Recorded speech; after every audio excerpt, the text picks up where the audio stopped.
tardes. Muchas gracias Hernán y Alicia por esta invitación y a todos ustedes por estar acá.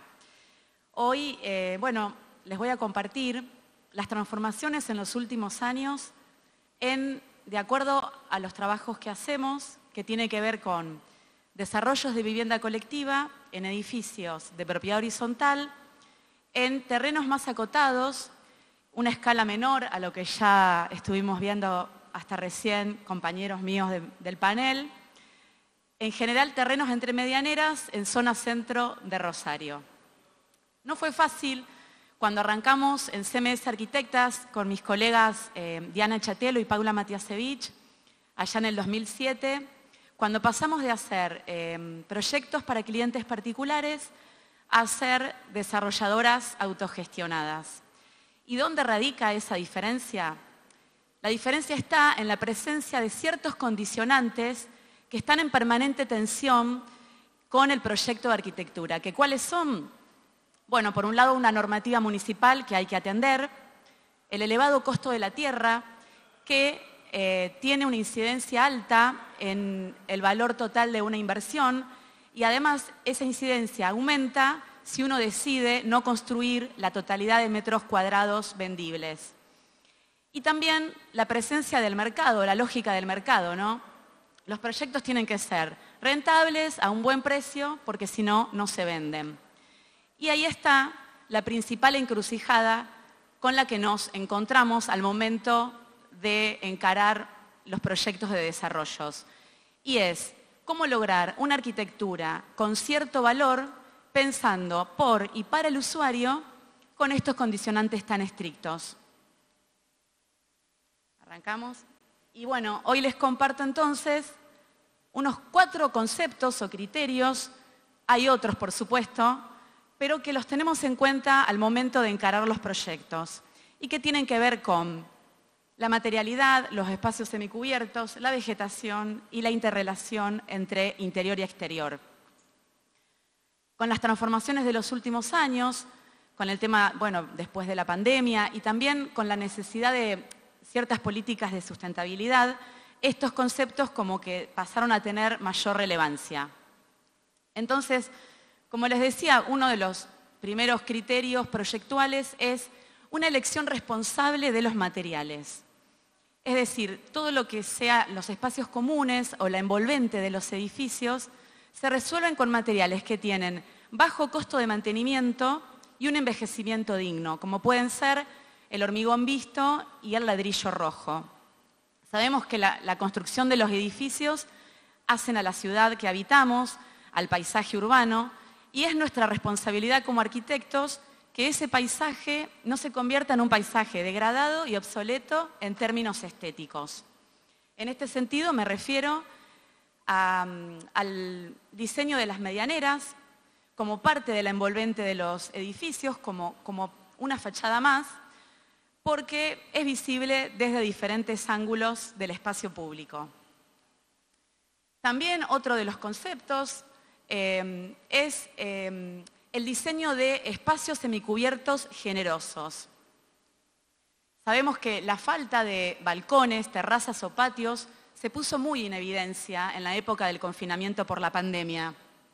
Y hoy por hoy es como una medida de lujo, entre comillas, de una vivienda por encima de otra. Afortunadamente, en los últimos meses, en Rosario se han aprobado nuevas ordenanzas que permiten el diseño de balcones con medidas más generosas. Pero al momento del proyecto de las obras que ya tenemos construidas y también las que están en construcción, la normativa municipal planteaba una limitación en la profundidad de los balcones, de no más de 2 metros para que los ambientes puedan ventilar a través de él. Entonces, pensando en esto, en estas limitaciones, ¿cuáles fueron las estrategias que utilizamos para dotar a los departamentos de una generosa superficie semicubierta?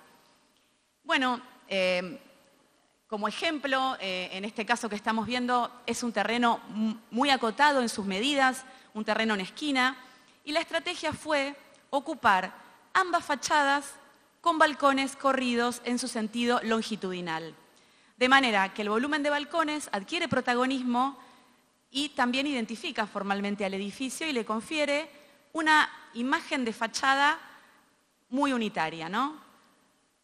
Por otro lado, otro de los ejemplos es otro terreno también muy pequeño, de medidas muy acotadas, y la decisión fue ubicar la escalera de acceso a los departamentos sobre la fachada, es decir, sobre la línea de edificación municipal.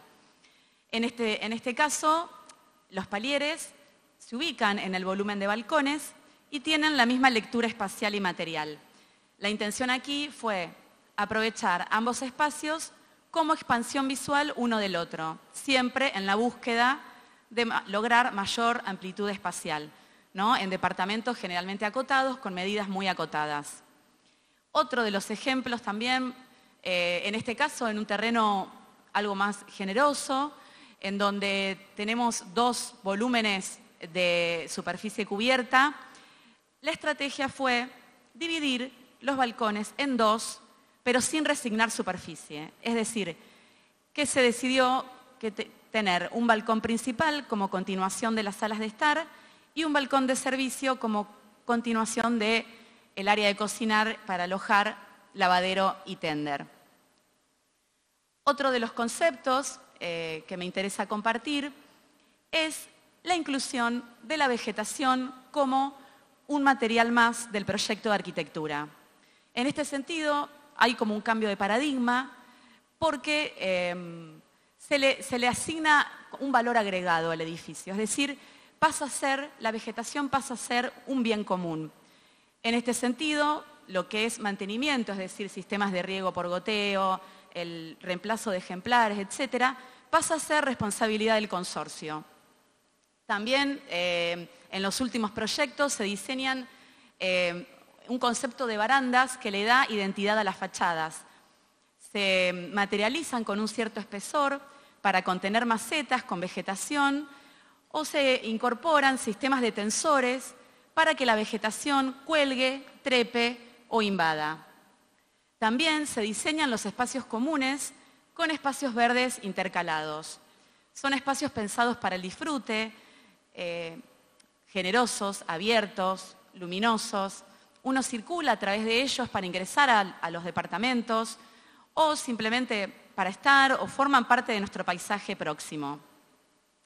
También hay una intención de incorporar especies nativas, porque esto tiene que ver con un concepto amplio de sustentabilidad, ya que las especies nativas están adaptadas a nuestra zona y clima desde hace miles de años.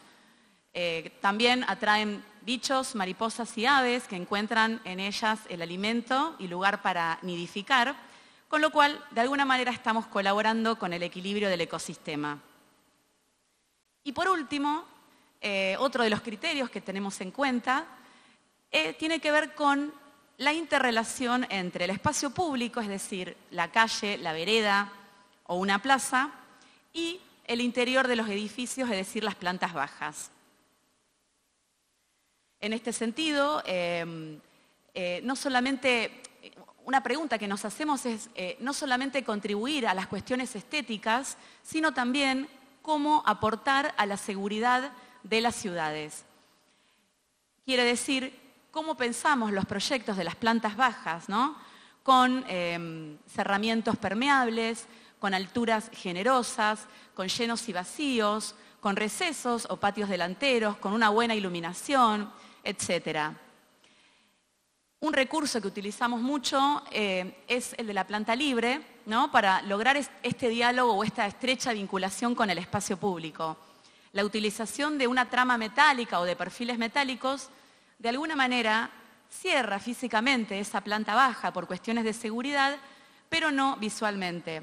Con lo cual es posible este diálogo entre interior y exterior, siempre pensando en lograr proyectos donde haya mejor habitabilidad para lograr ciudades más amables y seguras para las personas.